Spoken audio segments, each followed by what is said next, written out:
పాకిస్తాన్ను నిరంతరం ఉగ్రవాదం ఎగదోస్తున్న చెడ్డ పొరుగు దేశంగా కేంద్ర విదేశాంగ మంత్రి ఎస్ జయశంకర్ అభివర్ణించారు. ఉగ్రవాదం నుంచి ప్రజలను రక్షించుకునే హక్కు భారత్కు ఉందన్నారు.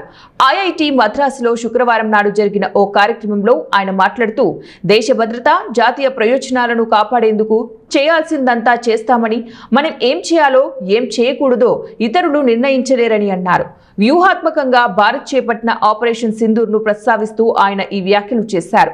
పొరుగు దేశాలతో నిర్మాణాత్మక సహకారానికి భారత్ కట్టుబడి ఉంటుందని, 2 రోజుల క్రితమే బంగ్లాదేశ్ మాజీ ప్రధాని బేగం ఖలీదా జియా అంత్యక్రియలకు భారత ప్రధానిగా తాను ఢాకా వెళ్లానని చెప్పారు. పొరుగు దేశాలకు సాయం అవసరమైనప్పుడల్లా భారత్ ముందుంటుందని అన్నారు. మంచి పొరుగువారు ఉంటే ఇండియా పెట్టుబడులు పెట్టడం, సాయం అందించడం వంటివి చేస్తుందన్నారు.